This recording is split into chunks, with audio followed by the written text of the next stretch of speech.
Mister, it's been 3 months since I've been in the gym. Talking shit already the first step he walks in. Tip number 2. Oh gosh. Zoom in. Bar height. Hey, don't look at this little guy though. Tip number 3. Always use protection. What's up, Insta Shredders? Welcome back to the channel. Today, it's the day after Thanksgiving. Happy Black Friday. We are doing 7 exercises, a full body workout. We're just gonna take you for a ride, give you 2 to 3 tips per exercise. Once again, full body workout.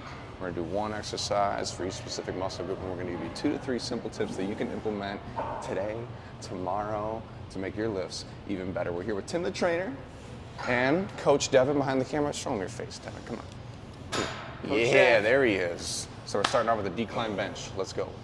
All right, so for our first set of the decline bench, you'll see that I'm gonna go really slow on my descent. By controlling the movement on the way down, you're tearing just as much muscle fiber as when you're pushing the weight upwards. So remember, when I'm moving like this, control the descent and then explode upwards.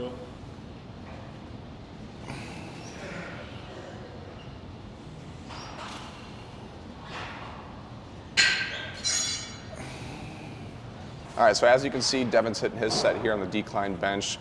Tip number 2 for the decline bench press, lighten your grip up every once in a while. You don't have to let go of the bar. That's a little too much. You don't want to be living on the edge. You want to drop the bar. But if you lighten up your grip, it allows your chest to do most of the work. A lot of people, when they're bench pressing, they're gripping that bar and they're bringing their triceps, their biceps, their shoulders into the movement. If you just lessen your grip a little bit, like Devin was, you can see his twinkle fingers coming out. That's when you really put most of the emphasis on the muscle you're trying to work, which is the chest in this instance. All right, so tip number 3. Most people, when they're doing it, they'll come down and stop right here. That's okay, but you're missing the full range of motion coming all the way down, getting that deep stretch in your pecs. You want to bring it nice and slow, controlled all the way down, and explode back up to the top. We moved on to our second exercise of the day, the lat pullover. We're using a lat pullover machine. This thing is the shit. It's so nice. So Tim's gonna give us our first tip because he already mentioned one that was great off camera. Oh, first of all, peep this. Look, You got a little seatbelt for safety. strapped up. Don't forget to put on your seatbelt, folks. It's optional. Safety first. All right, so for the first tip on the lat pullovers, you're gonna wanna drive with your elbows. See my hands, I don't even have to have them gripping the actual machine. I'm gonna use my elbows to drive through and really activate those lats. When you start using your hands on the grip, you start adding in forearm and starting to use other muscles that you don't really need to use. All right, tip number 2 on this awesome pullover device. First off, I'm living on the edge. I'm not putting the seatbelt on. Tim, don't judge me, all right? I'm judging. All right. Just silently. No protection kind of guy. Yes, so with lat pullovers, you get so much of the activation at the lower part of the movement. So not here, all the way down here. Some people stop like here on the pullover, but if you come all the way through to where your hands are almost touching your waistline, you can just feel the pinch in the back of your lats. So I'm gonna come up, get that full stretch like Tim was doing, and come all the way down and squeeze to get the full execution out of the movement. It's harder though, you're gonna get less reps. Tip number 3. Always use protection. Stupid ass.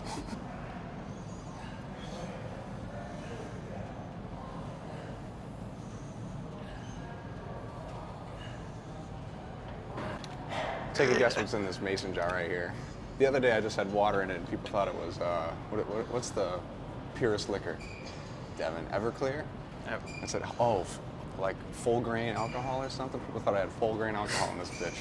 But I'm drinking my celery juice this morning. This is a powerhouse right here. This is a secret to longevity right here. This helps clean out your liver, helps decrease the risk of cancer, release toxins from your body, but I always drink it on an empty stomach. But here's the biggest secret of them all with my celery juice obsession, is that you can't mix it with everything. Every supplement these days, every product, people want to add more to it. Oh, I'm gonna add some chia seed to it, or I'm gonna add some more vitamin and mineral mix, but celery juice has to be consumed on its own, on an empty stomach to get the full effects.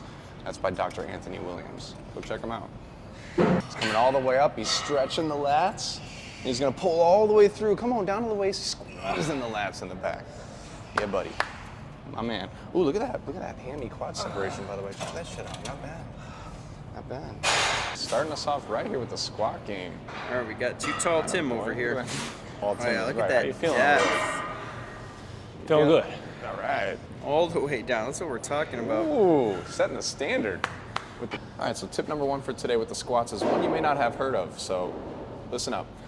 I'm gonna get under the bar and I'm gonna pull my elbows underneath me, okay? I'm gonna crank my elbows forward because what that's gonna do is keep the bar in line with my body and put more emphasis on the quads. Whenever I kick my elbows back, I always feel it more in my back and I'm more hunched over. So as you'll see here, I'm gonna bring my elbows underneath, pick that bar up and out, and squat like this. So you can see I'm more upright in this position. Whereas if I kick my elbows back, I'm leaning forward a little more, putting that strain on my lower back. So if you're trying to target your legs, which we are on the squat, I think everybody is, crank your elbows underneath and keep your upper body in line with your hips. Tip number 2, Oh gosh. Zoom in. bar height. Hey, don't look at this little guy though. All right, bar height. So when you're working with people, short shit over here, and then pan over here to 10. You got someone over 6 feet tall, someone like 5'11" over here, I know. and you got someone 5'6", and you're working with one bar. We're at a middle height right now, but as you can see, it's still a little too tall for me, being that height. Tim's got to come down here, show him he's got to squat down super low to get to it. The most important thing and easiest tip is when you're squatting, try and make it like chest level. Will be the easiest thing to get under it, because as you see, when I'm under here, when I lift it up, I can't honestly lift it up. I gotta calf raise it out of here and back. So for safety reasons, when you're setting the bar up, make it chest level so you can easily just pick it up and walk it back. There's your tip number 2. All right, so our legs are torched from squats. We did 3 sets of those and we moved on to the back of the leg, the lying hamstring curl. So my number 1 favorite tip, honestly, wait till you try this, is pointing your toes. When you flex your toes, if I point my toes and flex my calves, you're using so much more of your calf and your glute. But if you point your toes straight, or just keep them relaxed at the least, it forces your hamstrings to do all the work. So you can see the difference here. I'll do 1 set, 1 rep here. I've got my toes flexed, okay? I'm using a lot of calf here. But if I just relax my feet, you can see my calves are nice and relaxed now. And there's so much more of a squeeze right on the hamstring. So try this with the same way you usually do on your lying hamstring curls, and I guarantee you'll get half the reps. Tip number 2, if you want to add a little bit something different, a pad under your pelvic area, it'll push those hips up and it'll add more range of motion into your hamstring, just to unlock a little bit more on the workout. Yeah, I can see that. You get to lengthen your legs a little more on the way down, right? Yeah. All right, so tip number 1, we're gonna put Tim in the hot seat here. Trainer Tim.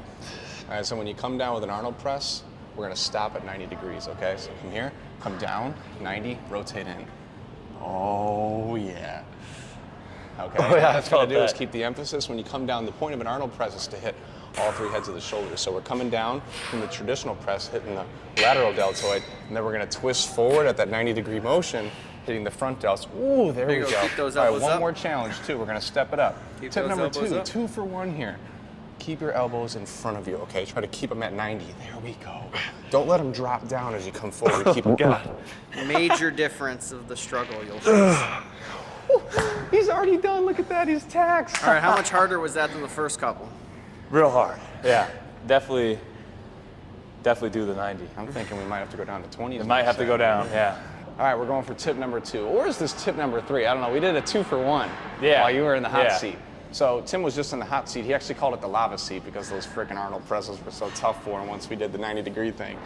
But the next tip is going to be you can do these either seated, like I am now, or you can do them standing. The benefit of doing them seated is you really get to isolate your shoulders more because there's nothing else involved. The lower half isn't involved. Your core is slightly involved, but it's all here in the shoulders. I'm going to do my second set standing because there's a lot more core engagement, as you can see. Even some stabilization, you know, all the way through the floor from your feet up to your hips. You're using everything else. So here I get to engage my core, keep my core tight to control that weight, and I'm doing the same movement with the Arnold press. So depends on your goal. If you're looking to isolate your shoulders, it's probably best to do these seat. We're trying to get more of an all body effect, stimulate the core a little bit, bang for the buck, do them standing like I am now.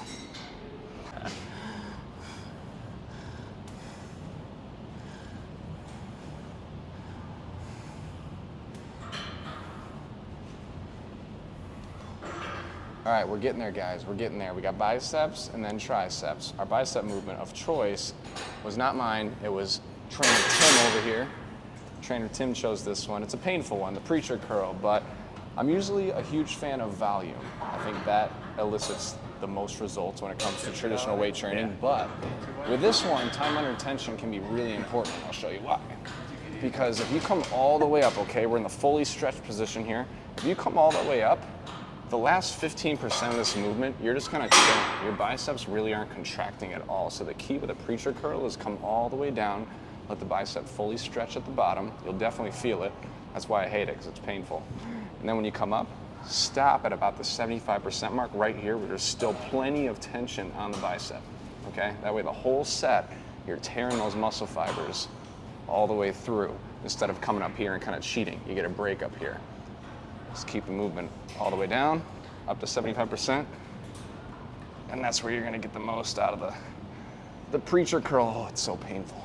All right, we showed this tip earlier with the twinkle fingers. Same with the preacher curl, okay? Tip number 2 is if you grip too hard, you're using way more of your forearm than you need to. So if you loosen up your grip slightly, not enough to where the bar falls out, but you're putting more emphasis on the bicep by keeping your grip loose and squeezing the muscle we're trying to work, which is the biceps.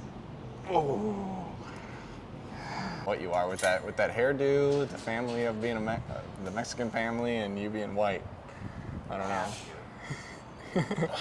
All right, say a sentence in Mexican for us. Don't show us to my grandparents, okay? Donde está la leche? That was it? They'd be disappointed. Oh man, I thought you were gonna follow it up with something good.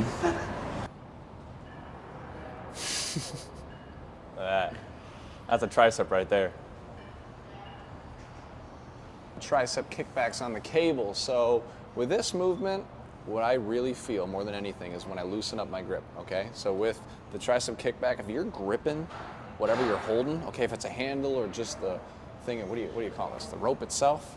If you're squeezing it, look at my forearm. You're using so much forearm when you are trying to isolate your tricep. So if you just loosen up your grip and kind of treat your arm as a hook, you can really make sure your tricep is doing all of the work here and not bring any other muscle groups into the exercise. Loose grip, that's the key. Oh, there we go, all right, real quick before we move on, because we have one more movement at line. This is not our last one, we got calves to do, calves. So with the tricep kickback, what I like to do too is keep my upper arm back as far as I can, because it eliminates me using my back and my rear delt to cheat, okay? Because if you're here forward, you can kind of bring your arm back and kind of hinge and bring in other muscle groups. We don't want that. We're trying to isolate our triceps. So if I bring my arm back from the get-go, my upper arm, all I can do is hinge at my elbow. Hinging at the elbow is key here. So you can see if I'm here, I can cheat. If I'm back here already, it's all hinging from the elbow, focusing on the tricep. All right, tips with Tim. Tim's in the hot seat again here. Let's see how he looks the first rep or two. First off, oh wow. Oh, very nice. He's cleaning it up for us. So you can see Tim is taking his sweet time here. Calves, it's a very short movement already. You're barely traveling up and down, so you really want to make the most of the squeeze and the stretch. So when he comes up, you want to get up on your tippy toes, squeeze, and hit the gastrocnemius as much as you can, then come all the way down and get a good stretch. Let the fascia around the calf muscle stretch, because when you think about it, calves get a lot of stimulation throughout the day because we're constantly walking. So to get them to respond or change or grow or get cut up, you've got to put a good amount of stress on them, which we're doing here.